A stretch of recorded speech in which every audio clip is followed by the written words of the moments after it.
Assalamualaikum warahmatullahi wabarakatuh. Waalaikumsalam warahmatullahi wabarakatuh.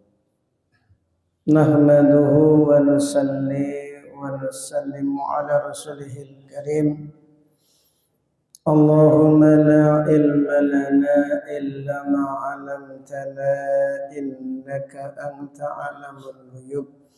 Rabbi israh li sadri wa yassir li amri wa hlul 'uqdatam min lisani yafqahu qawli.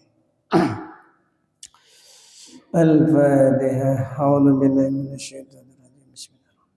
Bismillah. Alhamdulillahi rabbil alamin arrahmanir rahim maliki yaumiddin. Iyyaka na'budu wa iyyaka nasta'in ihdinas siratal mustaqim.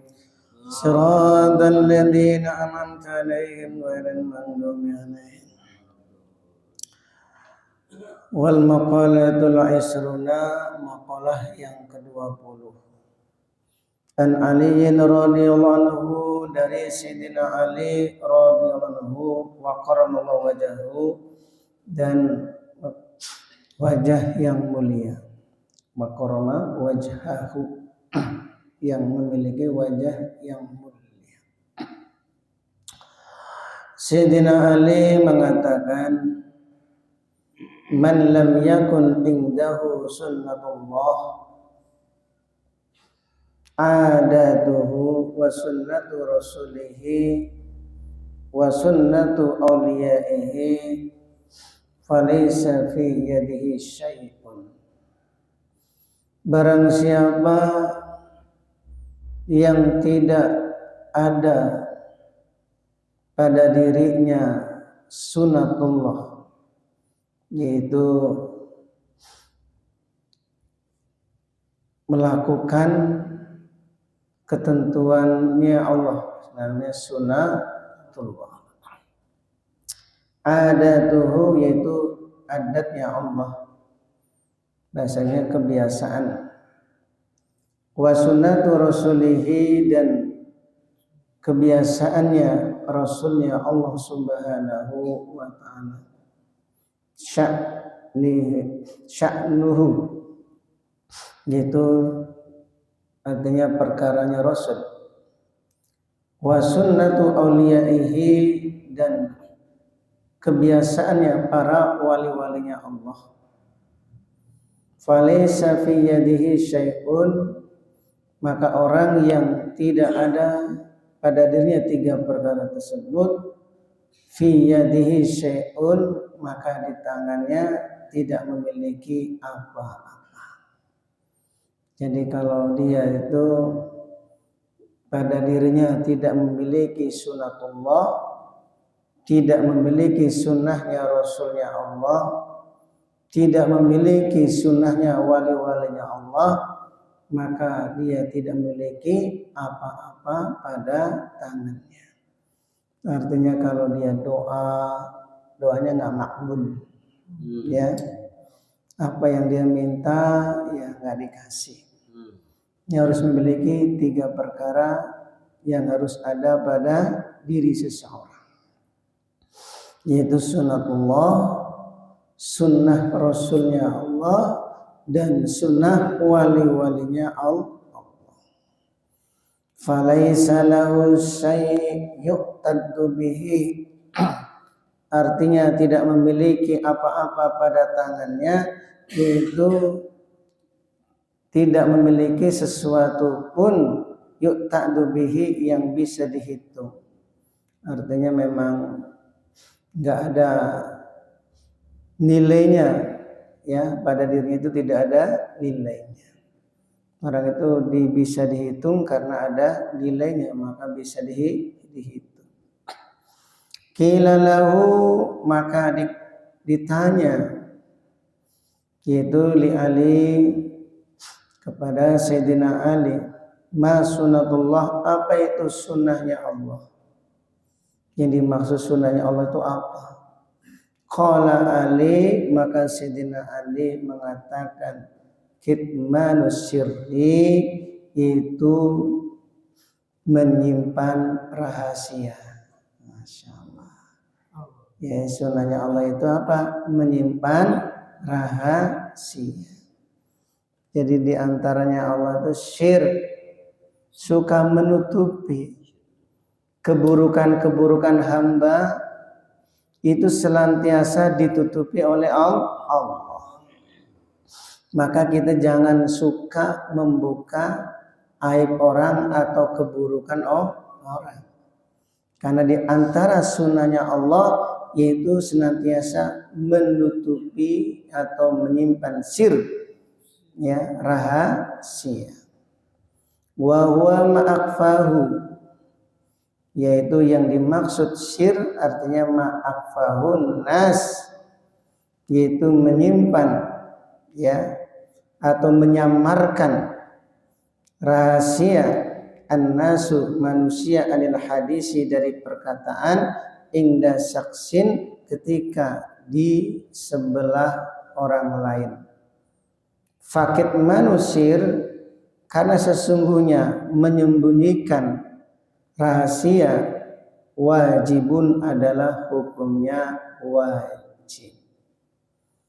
Jadi kalau ada aib orang itu wajib ditutupi keburukannya, kecuali kalau memang orang itu membahayakan, sudah tahu dia itu pencuri, ya, sudah tahu pencuri, maka kita bilang ke orang, ke teman, hati-hati itu dia suka mencuri, itu boleh, ya, karena memang sudah ketahuan suka mencuri.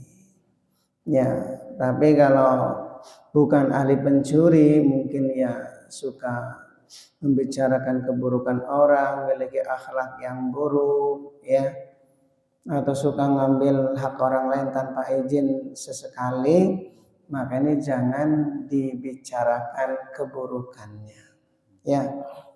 Karena kalau kita membicarakan keburukan orang lain, menjadikan seluruh dosa-dosa orang yang dibicarakan akan ngalir kepada kita, dan seluruh kebaikan-kebaikan kita akan ngalir kepada orang yang dibicarakan. Jadi yang ada kita itu jadi nol, yang ada cuma dosa, tidak ada kebaikan sama sekali. Ini hati-hati.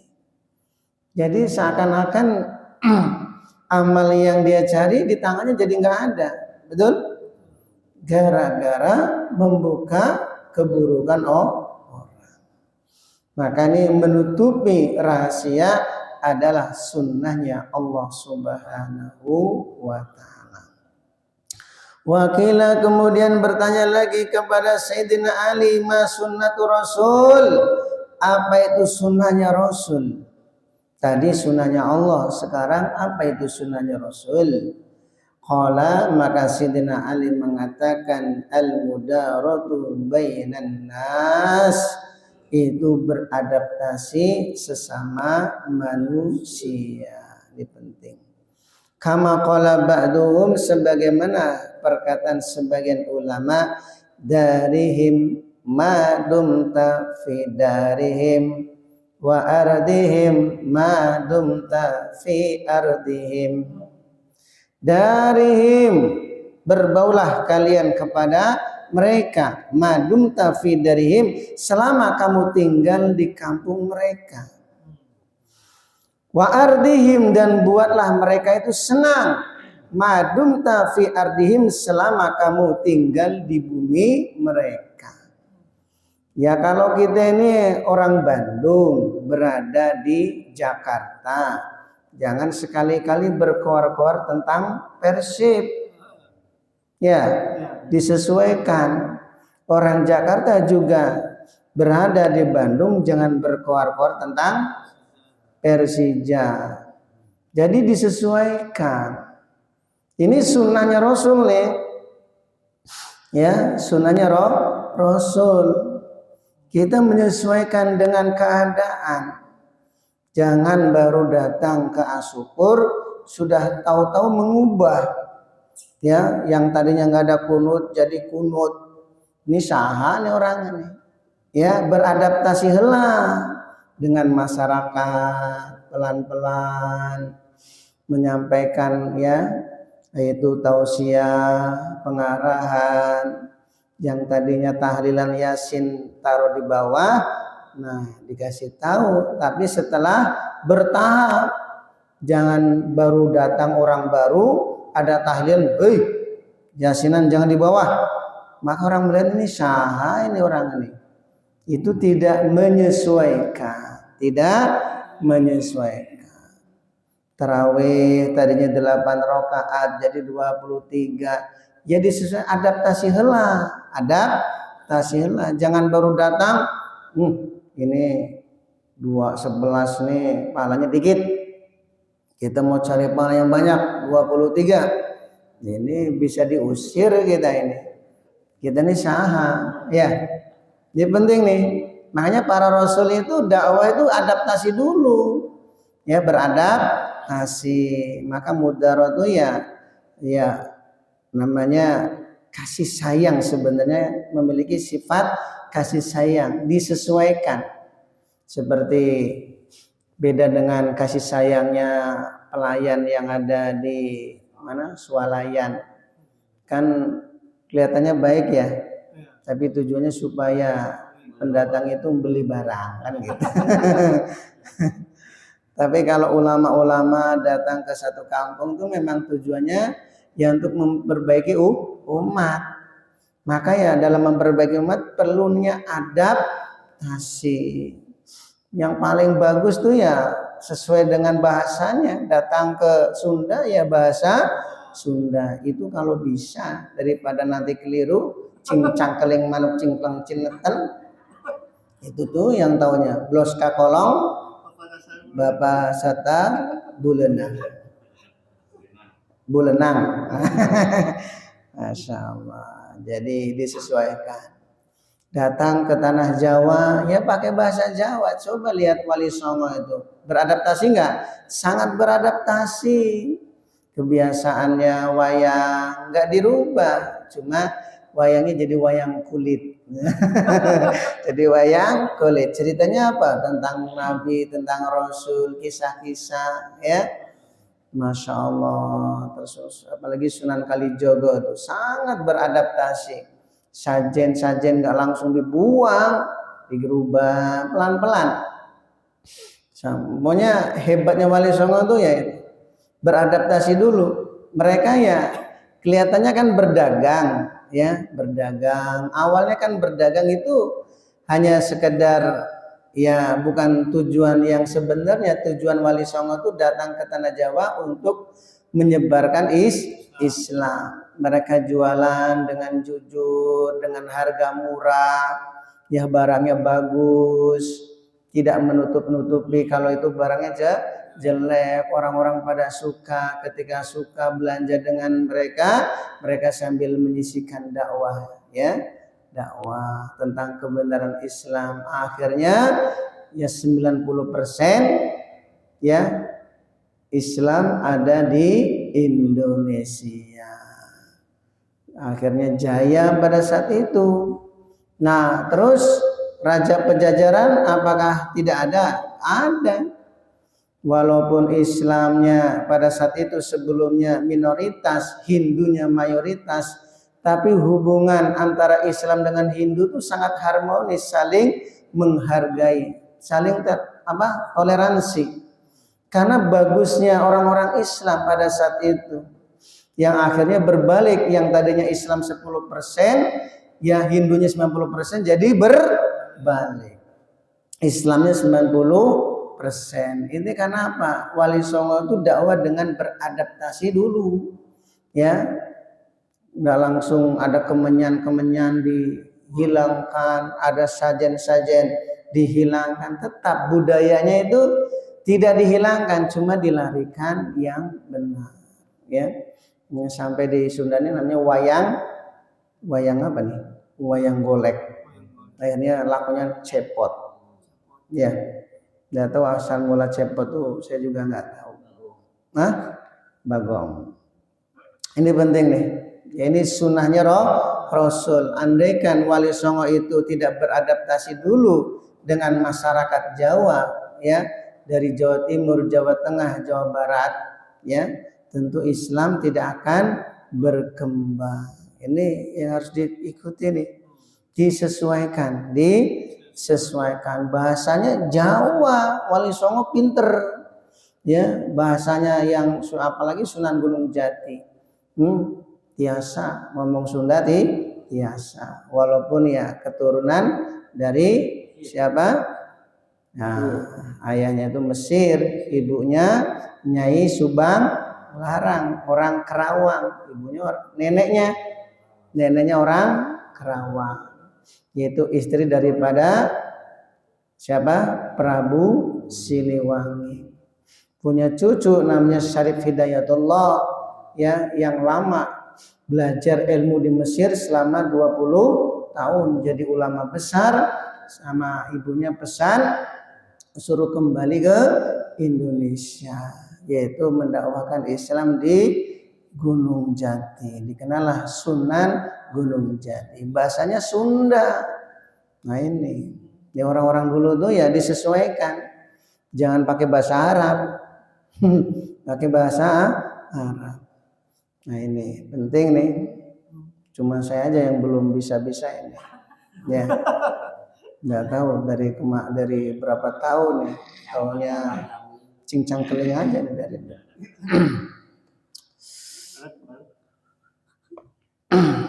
ini perkataan ulama, ya, darihim madumta fi darihim wa ardihim madumta fi ardihim. Jadi perhatikan nih, berbaulah dengan mereka selama kamu tinggal di kampung mereka. Jadi berbaur, sesuaikan. Ya, wa ardihim, berilah mereka itu senang, madum tafir ardihim, selama kamu tinggal di bumi mereka. Jangan datang ke Celengkrang cuma cari penghasilan doang. Ya, boleh, kita ini pendatang, buka toko silahkan, tapi jaga hubungan baik dengan masyarakat yang ada di sini. Jangan jual barang-barang itu terlalu mahal, ya.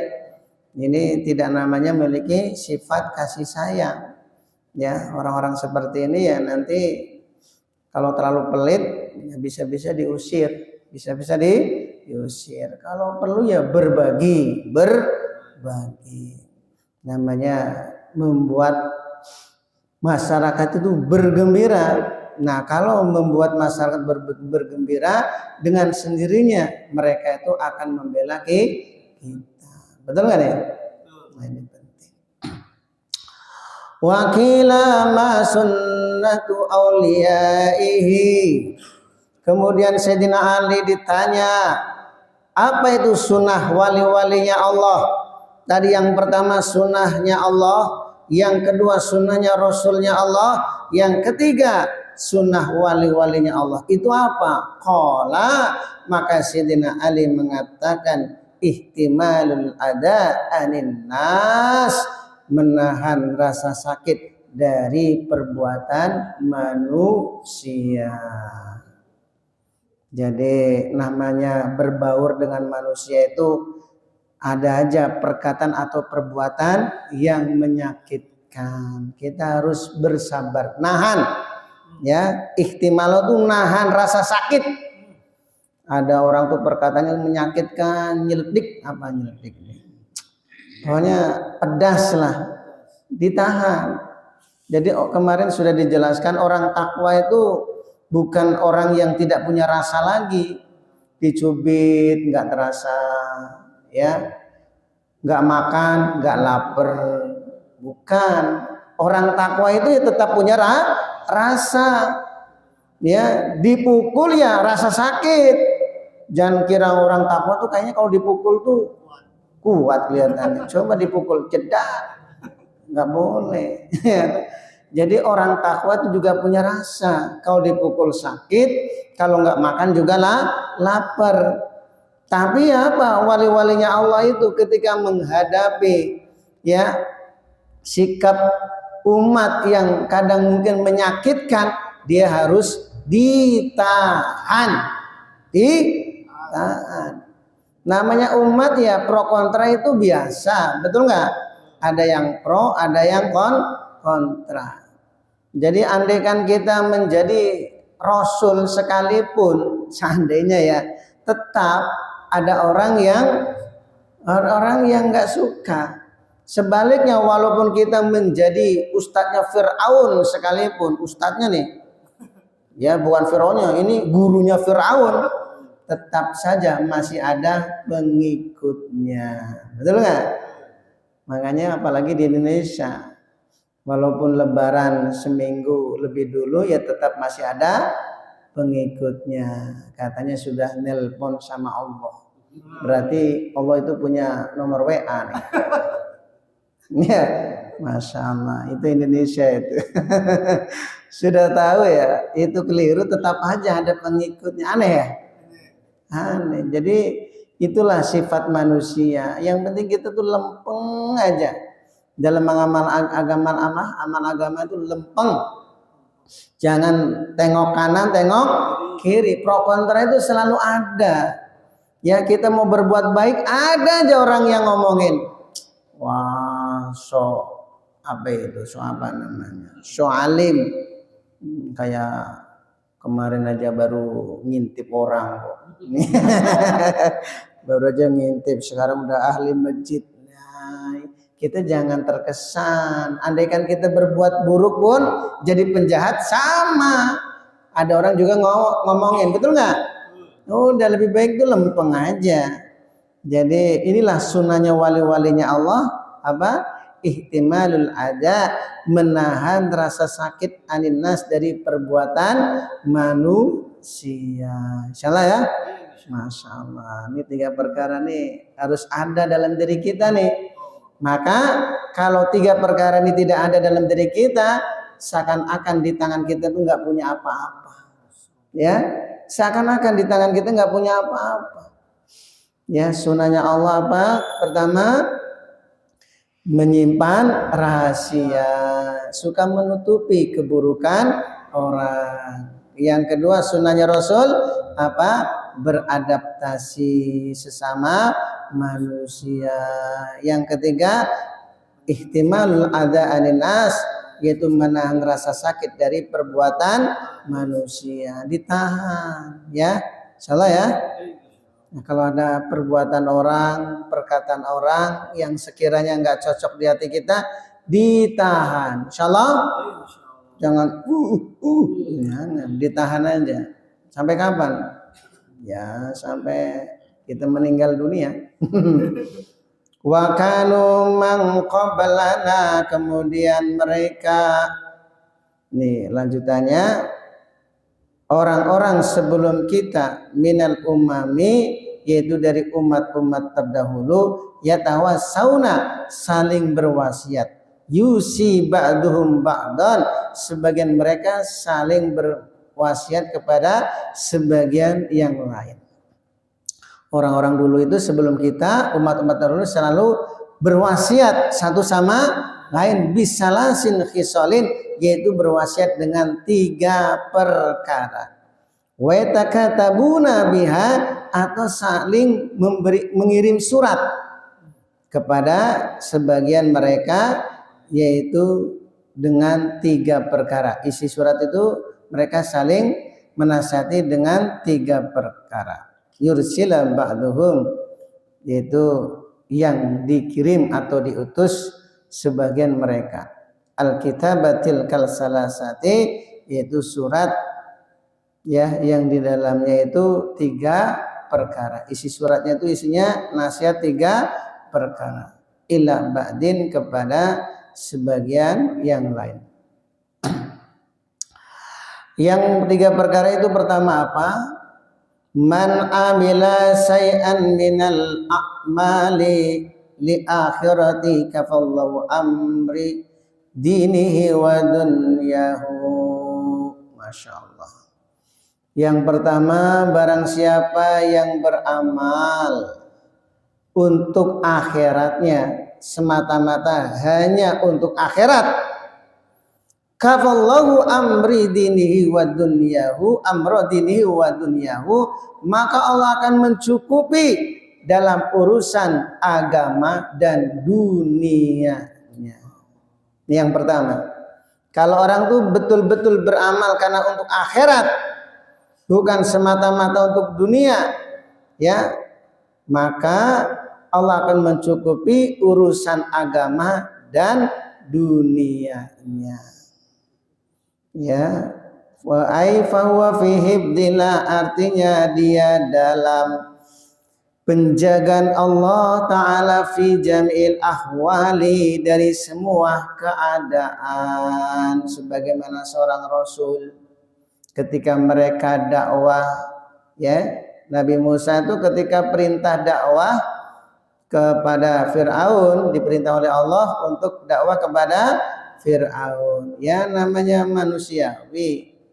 Ya, Nabi Musa bertanya, ya Allah, bagaimana anak istri saya ini nanti makan apa? Kalau saya ini meninggalkan anak istri dakwah kepada Fir'aun. Maka Allah SWT perintahkan Fir'aun untuk memecahkan batu yang ada di depannya dengan tongkatnya. Ketika batu itu dipecahkan, maka batu itu menyisakan sebuah batu lagi. Allah perintahkan kepada Nabi Musa, pecahkan itu batu, dipecahkan lagi. Di dalam pecahan batu itu masih menyisakan sebuah batu. Allah perintahkan, pecahkan lagi sampai tinggal batu yang kecil. Allah perintah, ternyata ketika batu yang kecil itu dipecahkan oleh Nabi Musa, ada seekor lalat, seekor ulat yang sedang asik memakan dedaunan yang masih hijau sambil zikir, subhana man yarani wa yasma'u kalami, terus wa ya'rifu makani wa yadkuruni wa la yansani. Masyaallah, Maha suci Allah, ya, subhana man yarani, yang telah melihat aku, wa yasma'u kalami, yang telah mendengar perkataanku, wa ya'rifu makani, yang telah mengetahui tempat tinggalku, terus wa yadkuruni, yang selalu ingat kepadaku, wa la yansani, dan yang tidak pernah melupakan aku. Seekor ulat saja itu berada di lapisan batu, itu ternyata sedang asik memakan dedaunan yang masih hijau. Siapa yang ngasih rezeki?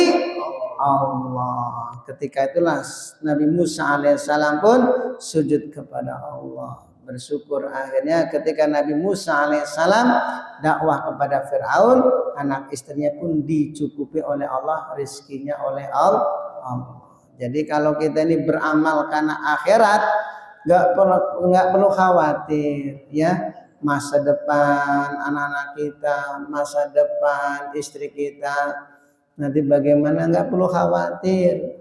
Makin tahun harga sembako makin naik, nggak perlu khawatir. BBM naik, nggak perlu khawatir. Betul. Selama kita ini beramal semata-mata karena akhirat, karena Allah, keperluan kita akan dicukupi oleh Allah. Insyaallah, ya. Baik sholat berjamaah, yasinan, istighosah, taklim, berlama-lama di masjid, kita cari semata-mata karena Allah. Nanti semua keperluannya akan dicukupi oleh Allah. Insyaallah, ya. Masyaallah. Ini penting nih.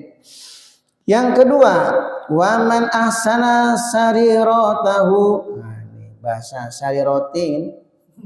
Ini sariroti ternyata bahasa Arab, ya. Sariroti. Sariroti itu hati, ya. Wa man ahsana sariratahu, barang siapa yang memperbaiki hatinya, ahsanallahu ala niyatahu, maka Allah akan memperbaiki zahirnya.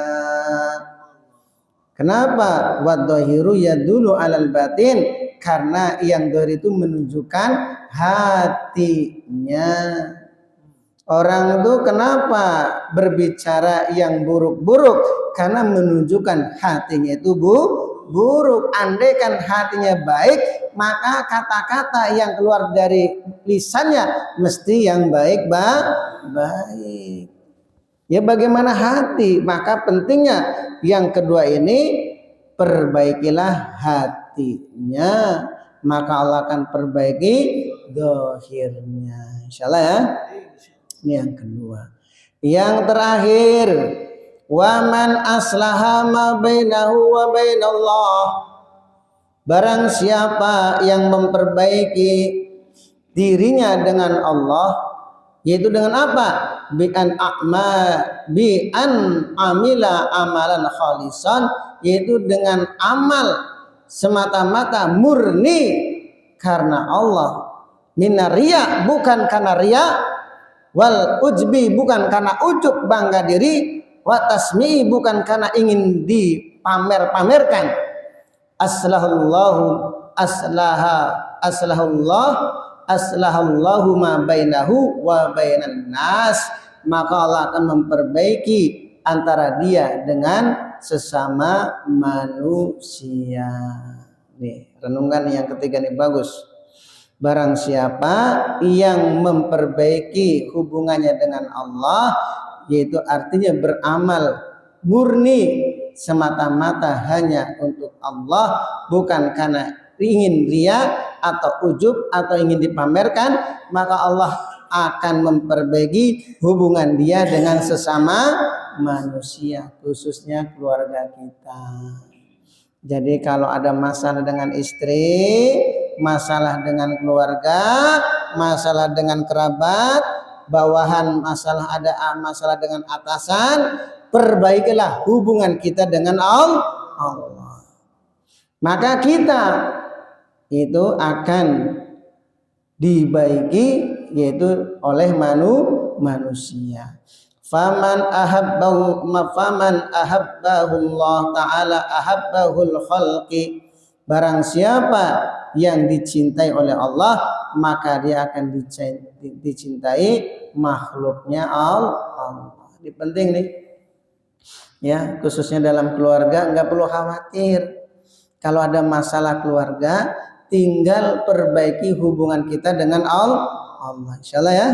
Jangan sekali-kali bermaksiat ya, dengan berbuat dosa, justru itu akan mendatangkan murkanya Allah. Kalau Allah sudah tidak suka, maka makhluk-makhluknya Allah pun ikut tidak suka. Ini penting nih.